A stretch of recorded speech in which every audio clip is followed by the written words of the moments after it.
All India Radio presents Morning News.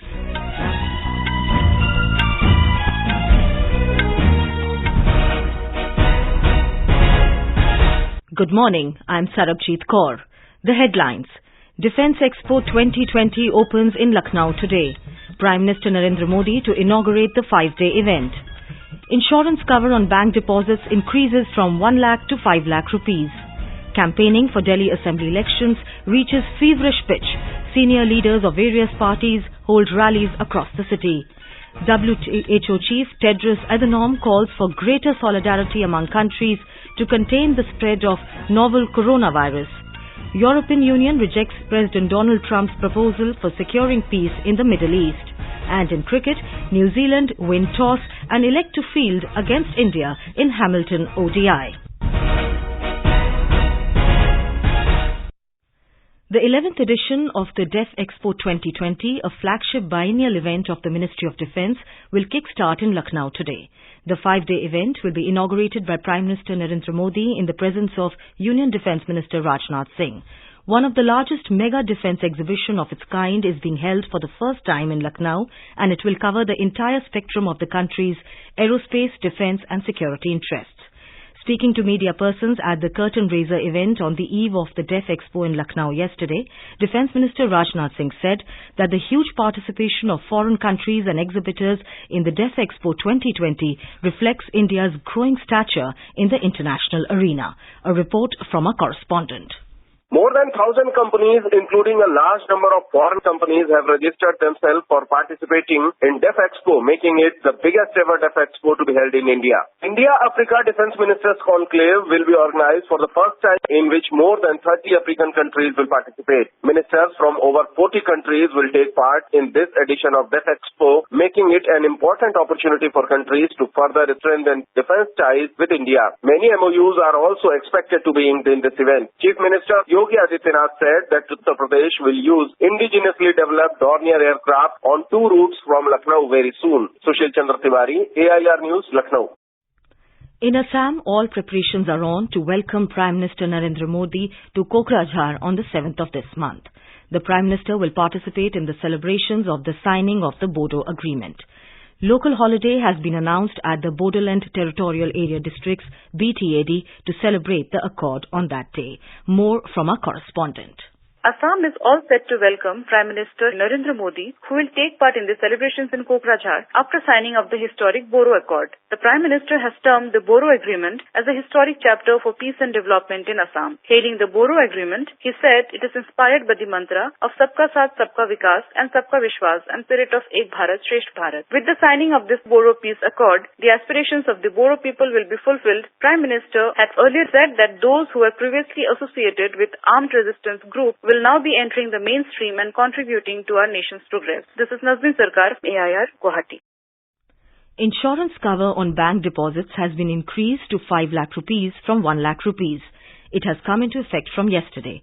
The Reserve Bank of India (RBI) said in a statement that the cover is provided by the Deposit Insurance and Credit Guarantee Corporation (DICGC), a wholly owned subsidiary of the RBI. This has been done with a view to providing greater protection to depositors. Finance Minister Nirmala Sitharaman on Saturday had made the announcement regarding increasing insurance cover to 5 lakh rupees in her budget speech. That robust mechanism is in place to monitor the health of all scheduled commercial banks, and that depositors' money is absolutely safe. Further, the Deposit Insurance and Credit Guarantee Corporation has been permitted to increase deposit insurance coverage for a depositor, which is now standing at 1 lakh of rupees to 5 lakh per depositor. The move will help boost confidence of people in the banking system. As the insurance cover stands increased, the banks will pay a premium of 12 paisa against 10 paisa per 100 rupees deposited. Securities and Exchange Board of India Chief Ajay Tyagi has welcomed the budget announcement of putting the onus of paying dividend distribution tax (DDT) on the investor rather than the company. Speaking to reporters in Mumbai yesterday, Mr. Tyagi said it is a movement in the right direction and something that the market had been demanding. The 3-day meeting of Monetary Policy Committee (MPC) headed by Reserve Bank of India Governor Shaktikanta Das began in Mumbai yesterday. The sixth bi-monthly monetary policy statement for 2019-20 will be announced tomorrow in the backdrop of Union Budget projecting a widening of fiscal deficit amid slowing economy and hardening inflation.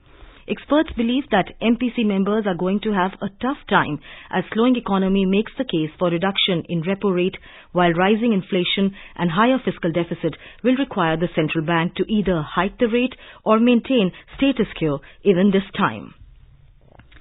The Direct Tax Vivad Se Vishwas Bill 2020 is expected to be tabled in Lok Sabha today. The bill aims at reducing litigations in the direct taxes payments.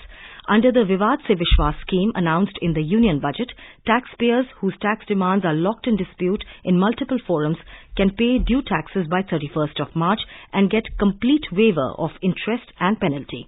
Under the scheme, if a taxpayer is not able to pay within the 31st March deadline, he gets a further time till 30th June, but in that case he would have to pay 10% more on the tax. The Rajya Sabha will resume the discussion on the motion of thanks on President Ramnath Kovind's address to joint sitting of both houses of Parliament. The campaigning for upcoming Delhi Assembly elections has reached a feverish pitch with just one day remaining for it to end.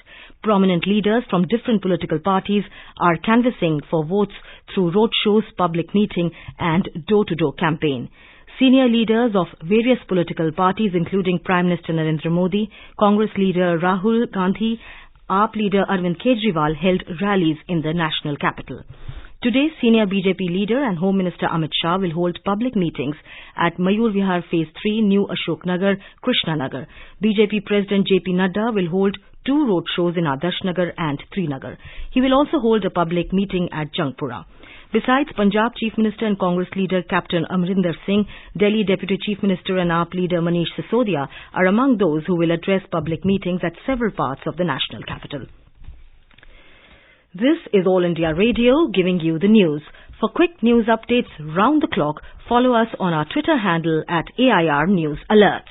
World Health Organization WHO Chief Tedros Adhanom calls for greater solidarity among countries to contain the spread of novel coronavirus. He said that the dramatic measures taken by China to rein in the deadly novel coronavirus outbreak have prevented significant spread abroad. He said it has provided a window of opportunity to halt transmission. UN Health Agency's chief has also accused some governments of wealthy countries of being well behind in sharing data on virus cases. In a technical briefing to the WHO's executive board in Geneva yesterday, Mr. Tedros said while 99% of cases are in China, just 176 cases are in rest of the world. Mr. Tedros further said the WHO was sending masks, gloves, respirators and 18,000 protective isolation gowns to 24 countries as well as 250,000 test kits to speed up the process of diagnosis. He also reiterated his call for countries not to impose travel and trade restrictions because of the virus.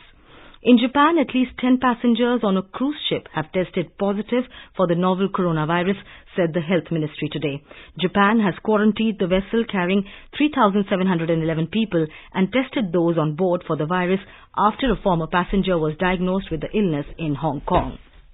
A plane carrying 141 Thai citizens who were evacuated from the Chinese city of Wuhan reached Thailand yesterday. The European Union EU yesterday rejected United States President Donald Trump's proposal for securing peace in the Middle East.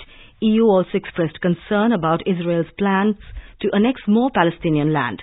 Mr. Trump's plan, which was unveiled last week, would foresee the eventual creation of a Palestinian state, but it falls far short of minimal Palestinian demands and would leave sizable chunks of the occupied West Bank in Israeli hands. In a statement, EU Foreign Policy Chief Joseph Borrell underlined the bloc's commitment to a two-state solution based along the 1967 lines. He said to build a just and lasting peace, the unresolved final status issues must be decided through direct negotiations between both parties. Earlier, Gulf Arab states also rejected the White House plan, calling it as biased. Last month was the warmest January on record globally, while in Europe temperatures were a balmy 3 degrees Celsius above the average January from 1981 to 2010. The European Union's climate monitoring system reported that across a band of countries stretching from Norway to Russia, temperatures were an unprecedented 6 degrees above the same 30-year benchmark. Copernicus Climate Change Service, citing experts, reports that new temperature highs have become commonplace due to the impact of climate change caused mainly by the burning of fossil fuels. In cricket, India was 60 for 2 in 11 overs against New Zealand in first of the 3 one-day international match series being played in Hamilton when the last reports came in. Earlier, New Zealand won the toss and elected to field. The annual Udyanotsav or Rashtrapati Bhavan will open for the general public today. The Mughal Gardens will remain open till 8th of next month and visitors can visit between 10 a.m. to 4 p.m.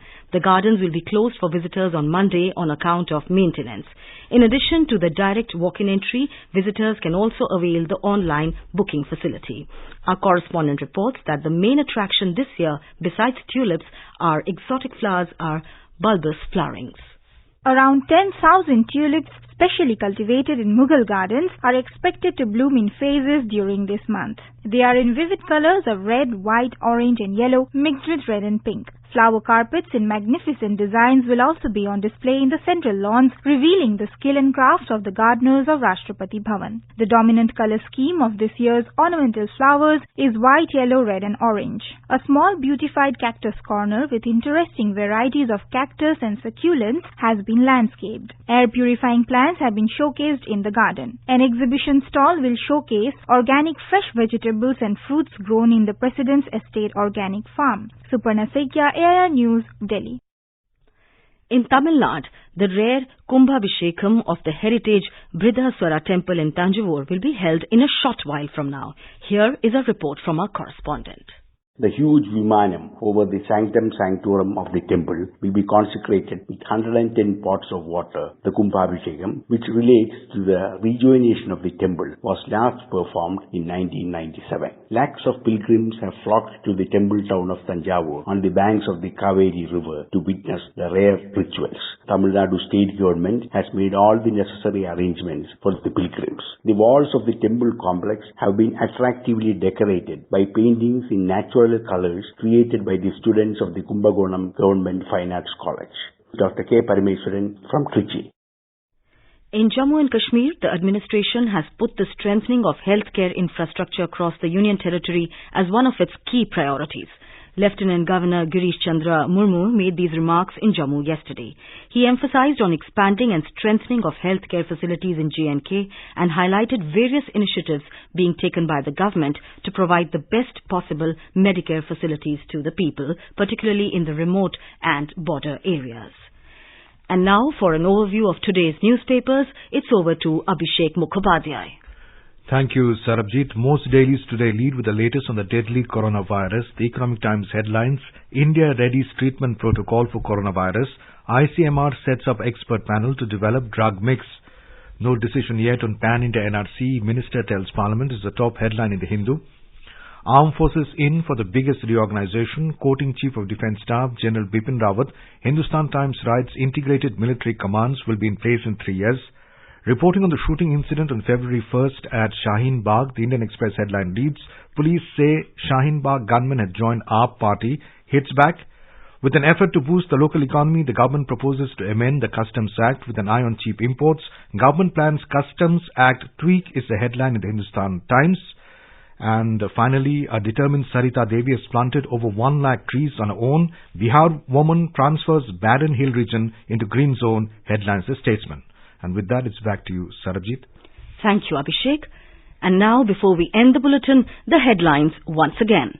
Defence Expo 2020 opens in Lucknow today. Prime Minister Narendra Modi to inaugurate the 5-day event. Insurance cover on bank deposits increases from 1 lakh to 5 lakh rupees. Campaigning for Delhi Assembly elections reaches feverish pitch. Senior leaders of various parties hold rallies across the city. WHO Chief Tedros Adhanom calls for greater solidarity among countries to contain the spread of novel coronavirus. European Union rejects President Donald Trump's proposal for securing peace in the Middle East. And in cricket, New Zealand win toss and elect to field against India in Hamilton ODI. For details of these stories and more, log on to our website www.newsonair.com. And with that, we end the morning news. Have a nice day.